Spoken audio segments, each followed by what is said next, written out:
మీ business promotion ads కోసం లేదా పుట్టినరోజులు, వివాహ వార్షికోత్సవాలు, పదవీ విరమణలు మొదలగు అన్ని కార్యాలకు మా 69 టీవీని సంప్రదించగలరు. హలో నమస్తే, వెల్కమ్ టు 69 టీవీ. నేను సుమాంజలి. ముందుగా వార్తల్లోని ముఖ్యాంశాలు.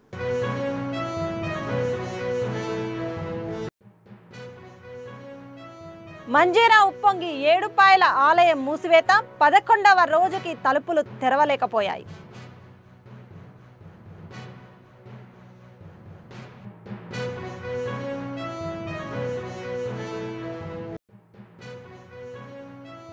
రైతులకు ఇబ్బంది లేకుండా ధాన్యం కొనుగోలు జరగాలి. యాదాద్రి కలెక్టర్ హనుమంతరావు ఆకస్మిక తనిఖీ.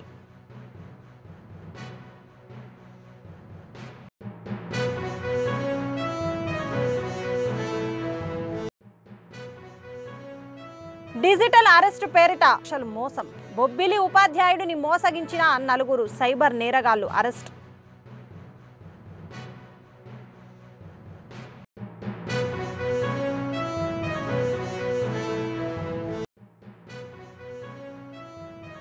నల్గొండలో ఘోర ప్రమాదం, దగ్ధమైన ఇన్నోవా నుంచి అద్భుతంగా బతికిన 8 మంది ప్రయాణికులు.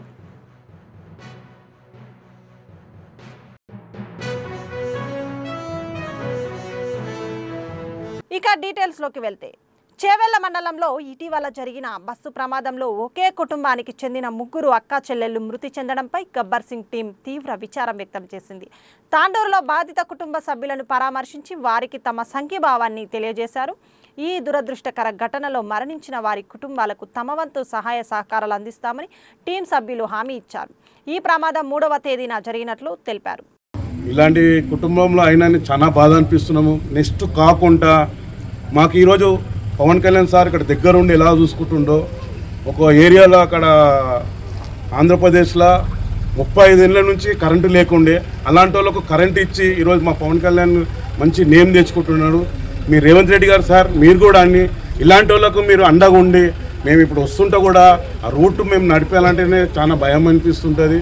ఇక్కడ ఉన్నవాళ్ళు రోజు రావాలి పోవాలి, బతుకుదేరు సిటీ కూడా రావచ్చు పోవచ్చు, ఎన్నో పనుల మీద పోవచ్చు అని మీరు పర్టికులర్ ఏ పని పెట్టుకున్నా ఏది కాకుండా కూడా ఫస్ట్ ఇక్కడ ఈ రోడ్డు పట్టించుకోవాలి. చేవెళ్ల బస్సు ప్రమాదంలో మరణించిన 19 మందికి ఒక్కో కుటుంబానికి ₹1 కోటి పరిహారం ఇవ్వాలని తెలంగాణ జాగృతి అధ్యక్షురాలు కల్వకుంట్ల కవిత రాష్ట్ర ప్రభుత్వాన్ని డిమాండ్ చేశారు. వికారాబాద్ జిల్లా యాలాల మండలంలోని ప్యార్కంపల్లి గ్రామంలో ఇటీవల మరణించిన 3 అక్కా చెల్లెళ్ళు కుటుంబాన్ని ఆమె పరామర్శించి ప్రగాఢ సంతాపాన్ని తెలిపారు. ఈ ప్రమాదానికి రాష్ట్ర ప్రభుత్వ నిర్లక్ష్యమే కారణమని, రోడ్లు మరమ్మతు చేయడంలో ప్రభుత్వం విఫలమైందని ఆమె విమర్శించారు. ముందే మరమ్మతులు చేపట్టి ఉంటే ఈ దుర్ఘటన జరిగి ఉండేది కాదని, 19 కుటుంబాలు రోడ్డున పడేవి కావని కవిత పేర్కొన్నారు.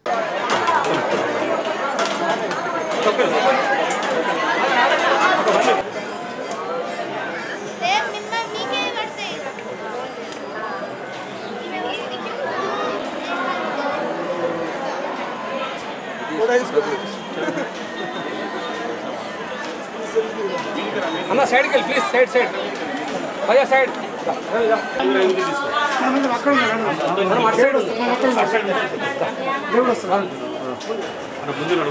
అన్న పద ముందు బాగుండే.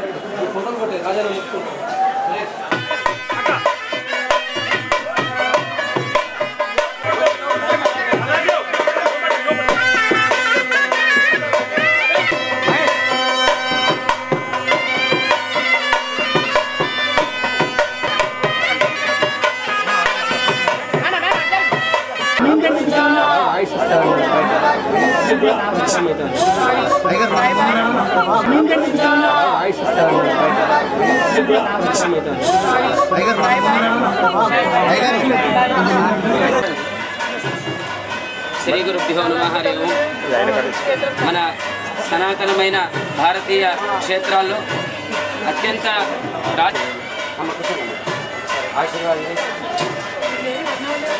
తపస్సు చేశాడు. అంతేకాకుండా నందీశ్వరుడు, చండిక మొదలైనటువంటి చింతామణి నరసింహస్వామి హృదయంలో లక్ష్మీదేవికి ఎంత స్థానం ఉందో ఈ కొండలో అమృత సకల పాపధ్వంసిని వ్యపడేతాం రజతి హరిలోకం కామలోపాద్యసక్తః శతమానం భవతి శతాయు పురుషస్యేంద్రియ ఆయుష్యేవేంద్రియే ప్రతిష్టతి. నిమ్మ హిమగిరి లక్ష్మీ నరసింహస్వామి గోవింద.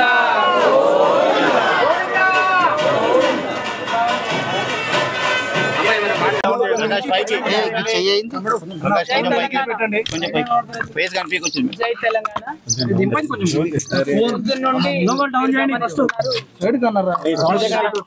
జరిగినటువంటి దుర్ఘటన ఏదైతే ఉందో, బస్సు ప్రమాదం ఏదైతే ఉందో, ఆ బస్సు ప్రమాదంలో అనేక మంది జీవితాలు అతలాకుతలమైనటువంటి సందర్భాన్ని మనం గమనించాం.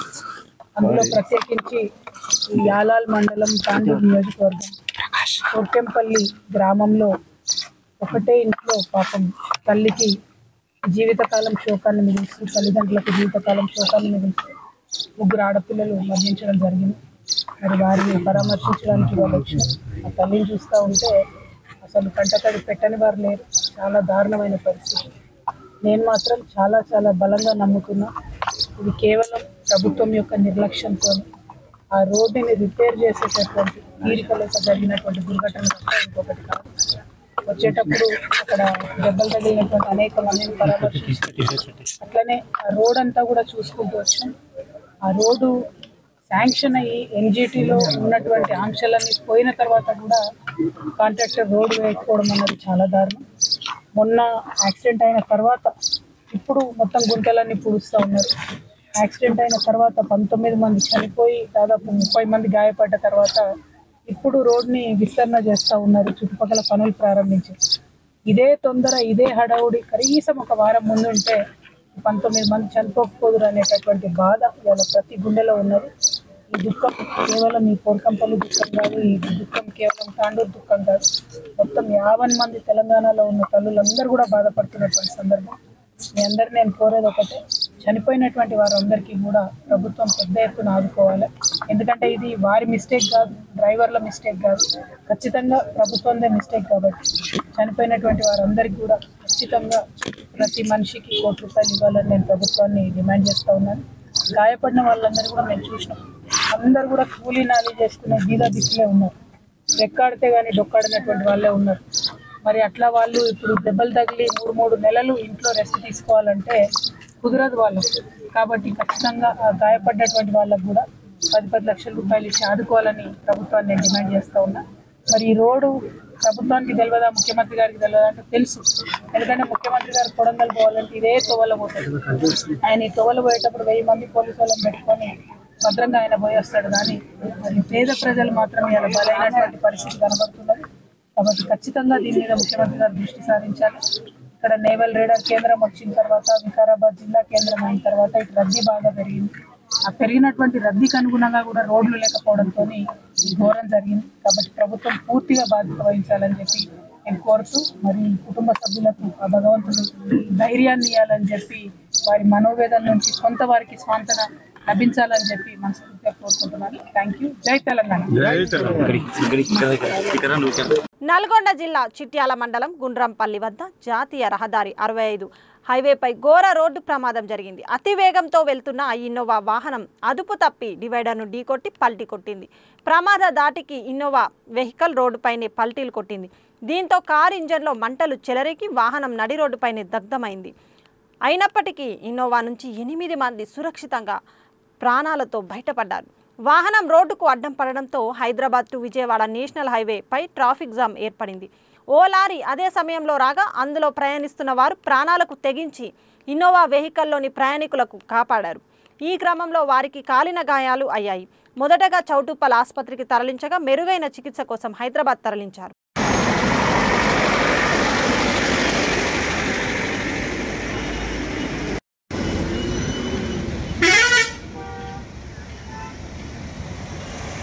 సంగారెడ్డి జిల్లా కంకోల్ టోల్గేట్ వద్ద రైతులు హైవేపై ధర్నా చేయడంతో కొంతసేపు వాహన రాకపోకలు స్తంభించాయి. పత్తి కొనుగోలులో సీసీఐ విధించిన తేమ శాతం నిబంధనను ఎత్తివేయాలని రైతులు డిమాండ్ చేయడంతో అధికారులు సంఘటన స్థలానికి చేరుకొని రైతులతో చర్చలు జరిపారు.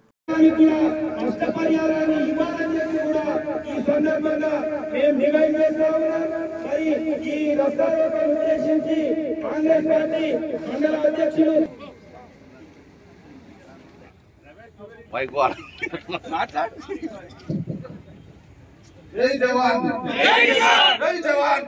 ప్రభుత్వానికి తెలియజేయాలనే ఉద్దేశంతో మనం మున్పటి మండలం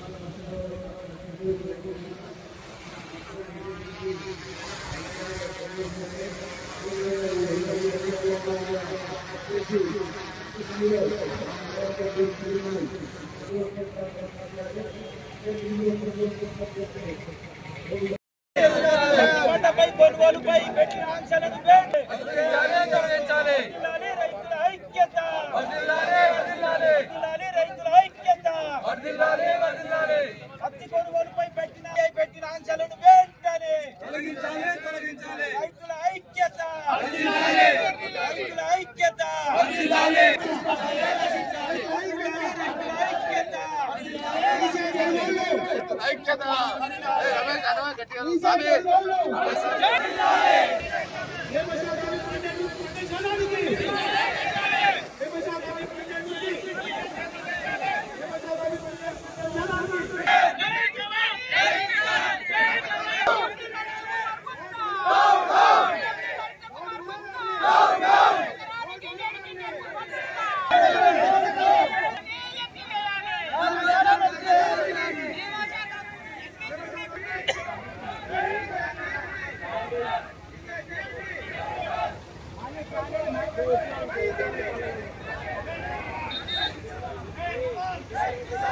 ఎస్వీలో చిరుత కుక్కను తరుముకుంటూ సీసీ కెమెరాలో కనిపించినట్లు జరిగింది. ఈ ఘటన విద్యార్థులు సిబ్బంది దృష్టికి వచ్చినప్పటికీ పరిస్థితి మరింత పటిష్టంగా ఉండేలా పరిశీలనలు జరుగుతున్నాయి. యూనివర్సిటీ సెక్యూరిటీ బృందం పరిశీలన చేపట్టింది.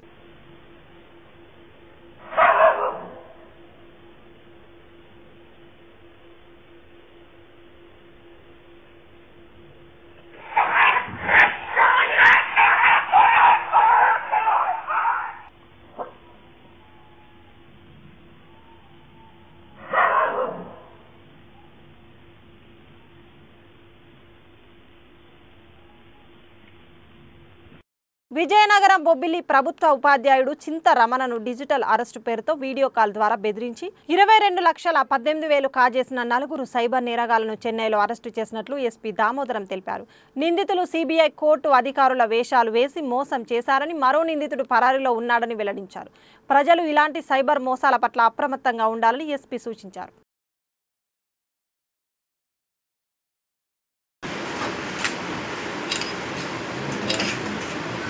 ఈరోజు ఒక 4 క్రిమినల్స్ని మనం అరెస్ట్ చేయడం జరిగింది. ఇది సైబర్ క్రైమ్కి సంబంధించినటువంటి కేసు. ఇది మనకు ఒక బిల్లు చింతా రమణ అని ఒక ఎంప్లాయీ ఉన్నారు. ఆయనకి సెప్టెంబర్ 15వ తేదీ నుంచి కొన్ని కాల్స్ వచ్చాయి. మేము సిబిఐ నుంచి ఫోన్ చేస్తున్నామని WhatsApp call, digital arrest calls అంటారు ఇది. సో ఫోన్ చేసి అతన్ని భయపెట్టడం స్టార్ట్ చేశారు. ఎలా అంటే మానవ అక్రమ రవాణా, హ్యూమన్ ట్రాఫికింగ్ చేసి తీసుకెళ్ళి అమ్మేస్తున్నారు, మీ ఆధార్ కార్డు ఇలా మిస్యూజ్ చేశారు, ఇలాంటి భయపెట్టడం స్టార్ట్ చేశారు. ఆయన ఏంటిది నా మీద ఇలా జరుగుతుంది భయపడ్డారు టీచర్ గారు. ఆ భయాన్ని వీళ్ళు ఆసరాగా చేసుకొని దఫాలుగా వీళ్ళు 22,20,000 రూపాయలని వివిధ బ్యాంకుల్లో వీళ్ళు ఈ సైబర్ క్రైమ్ ముఠా బ్యాంకుల్లో వేసుకున్నారు. సో ఆయనకి సిబిఐ అని చెప్పారు. అలాగే వీడియో కాల్లో, వాట్సాప్ వీడియో కాల్లో పోలీస్ ఐపీఎస్ ఆఫీసర్ వేషం వేస్తారు ఒకడు, ఇంకొకడు కోర్టు జడ్జి లాగా అలాగా వేషాలు వేసి వీళ్ళు ఈ టీం అంతా కూడా ఆయన 22 లక్షల రూపాయలు వేరే వేరే అకౌంట్లకు వేసుకున్నారు. సో మనకు ఆయన ఒక 1 మంత్ వరకు భయపడి అలా ఉండడం వల్ల మళ్ళీ కొంచెం తేరుకొని మనకు కంప్లైంట్ ఇవ్వడం జరిగింది పోలీస్కి. కేసు రిజిస్టర్ చేసి ఈ అకౌంట్లో ఎక్కడికెక్కడికి వెళ్ళే డబ్బులు, ఏ అకౌంట్లో వేశారు, ఇవన్నీ కూడా ట్రాక్ చేయడం చేసాం. ఆఖరికి మనకు కొంతమందిని ఐడెంటిఫై చేశాం. దీంట్లో దాదాపు 5 మంది దీంట్లో ఇన్వాల్వ్ అయ్యారు. సునీల్ సుతార్ అని ఒకతను, అలాగే సతీష్, రాజేష్ పాల్, మొహమ్మద్ ఇర్ఫాన్, వీళ్ళంతా కూడా చెన్నైకి సంబంధించిన గ్యాంగ్. ఇంకొకతను వినోద్ చౌదరి అని, ఇతను రాజస్థాన్కి సంబంధించినటువంటి వ్యక్తి, ఇతను పరారీలో ఉన్నాడు. ఈ 4 కూడా రిమాండ్ చేయడం జరిగింది. సో వీళ్ళు డబ్బులు వీళ్ళ అకౌంట్లోకి వేసుకోవడం ఇవన్నీ కూడా డ్రా చేసేసి మెయిన్ నిందితుడి దగ్గర ఉన్నాయి. సో కొంత అమౌంట్, మీగర్ అమౌంట్ వీళ్ళ అకౌంట్లో ఉంచుకున్నారు. వీళ్ళు కమిషన్ కూడా తీసుకుంటారు కొంత పర్సంటేజ్ అంత ఒక క్రైమ్ జరిగిన తర్వాత. సో ఈ 4 కూడా ఈరోజు అరెస్ట్ చేసాం. మనం అరెస్ట్ చేసి ఈరోజు జైలుకి మనం కోర్టులో ప్రొడ్యూస్ చేసినాం. వీళ్ళకి రిమాండ్కి మనము చేస్తున్నాం. నేను కోరుకునేది ప్రజలందరినీ కూడా కోరేది ఒకటే, ఎవరు డిజిటల్ అరెస్ట్లకి భయపడకండి. మీకు ఫోన్ చేసి మీ పిల్లలు కానివ్వండి, లేదంటే మీకు సంబంధించినటువంటి వ్యక్తులు, మీ భాగస్వాములు, భార్య కానీ భర్త కానీ పిల్లలు కానీ ఎక్కడన్నా క్రైమ్లో ఇరుక్కున్నారు, ఇలాంటి మీ ఆధార్ కార్డు మిస్యూజ్ అయింది, లేదంటే మీ కొరియర్లో బాంబులు ఉన్నాయి, గాంజా ఉంది, మీ పిల్లలు యాక్సిడెంట్ చేశారు, ఇలాంటి మాటలు చెప్పి అరెస్ట్ చేస్తున్నాం, డిజిటల్ అరెస్ట్ చేస్తాం. ఇది నేషనల్ సెక్యూరిటీకి సంబంధించినటువంటి విషయం కాబట్టి ఎవరికి చెప్పొద్దని చెప్పి ఆ భయభ్రాంతులకు గురి చేసి వీడియో కాల్లో డిపాజిట్ చేయమని కొంత అమౌంట్ చేస్తారు, తర్వాత రిటర్న్ చేస్తామంటారు, కొన్నిసార్లు డబ్బులు ఇస్తే కేసులు వదిలేస్తామంటారు. ఇవన్నీ అబద్ధం. అలాగే వీడియో కాల్లో ఏ పోలీసు అరెస్ట్ చేయరు, అలాగే డిజిటల్ అరెస్టులు అనేటివి ఏముండవు. ప్రజలందరూ కూడా దీన్ని గమనించాలి. ఎవరికైనా ఇలాంటి కాల్స్ వస్తే ఇమ్మీడియట్లీ లోకల్ పోలీసు సంప్రదించండి. వీడియో కాల్స్ మీకు తెలియని వాళ్ళు ఎవరైనా ఫోన్ చేసి ఇలా బెదిరించినా అసలు ఆ కాల్స్ కూడా అటెండ్ కావద్దు. మీరు ఈ సైబర్ నేరాల బారిన పడకుండా మీరందరూ కూడా అవేర్నెస్ క్రియేట్ చేసుకోవాలని నేను కోరుకుంటున్నాను. ఈ టీం డిఎస్పీ అండ్ సతీష్, వాళ్ళ టీం ఎస్ఐ అందరూ కూడా ఈ పని బాగా చేశారు. ఈ రికవరీ, ఈ అరెస్టులు చేయడం అంతా కూడా వీళ్ళందరూ కూడా రివార్డులు మనం ఇస్తున్నాం. మంచి గుడ్ సర్వీస్ ఎంట్రీ ఇస్తున్నాం, మంచి పర్ఫార్మెన్స్ అది. ఇంకా మెయిన్ ఇంకొక అక్యూజ్డ్ ఉన్నారు, అతను కూడా పట్టుకోవాల్సి ఉంది, అతను కూడా త్వరలో పట్టుకుంటాం. అమౌంట్ అయితే ఆల్మోస్ట్ 23 lakhs అన్ని అకౌంట్స్ సీజ్ అయ్యాయి. Thank you. యాదాద్రి భువనగిరి జిల్లాలోని ధాన్యం కొనుగోలు కేంద్రాలను జిల్లా కలెక్టర్ హనుమంతరావు ఆకస్మికంగా తనిఖీ చేశారు. భువనగిరి మండలం హన్మాపురం గ్రామంలోని ఐకేపీ సెంటర్ను సందర్శించారు. ధాన్యాన్ని వెంటనే కొనుగోలు చేయాలని ఆదేశించారు. రైతులకు ఇబ్బందులు లేకుండా చూడాలని తెలియజేశారు. అయితే ఇలా చాలా వరకు మాయిచర్ వచ్చింది. రచనది ఇప్పుడే చూసిన. అర్చన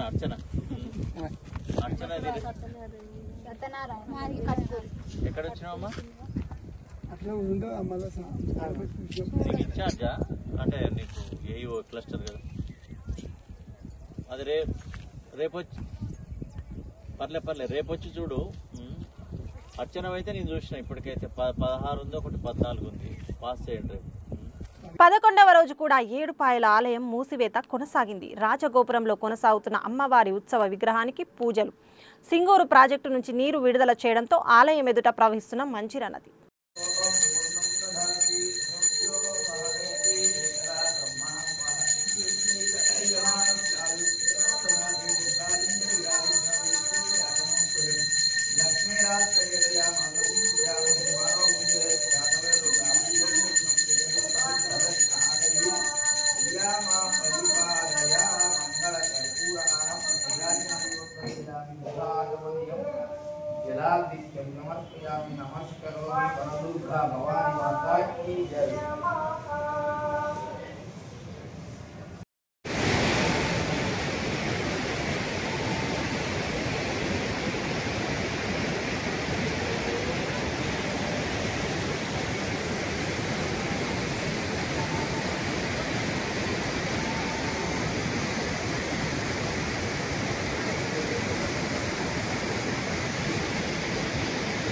బులెటిన్ ముగించే ముందు హెడ్లైన్స్ మరోసారి.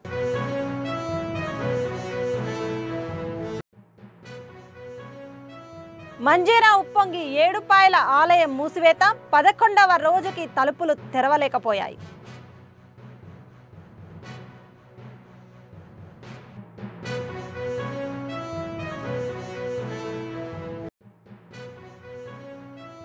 రైతులకు ఇబ్బంది లేకుండా ధాన్యం కొనుగోలు జరగాలి. యాదాద్రి కలెక్టర్ హనుమంతరావు ఆకస్మిక తనిఖీ.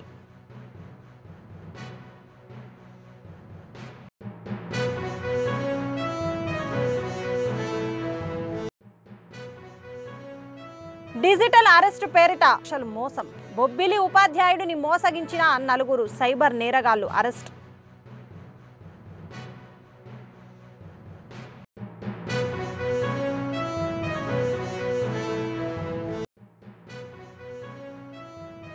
నల్గొండలో ఘోర ప్రమాదం. దగ్ధమైన ఇన్నోవా నుంచి అద్భుతంగా బతికిన 8 మంది ప్రయాణికులు.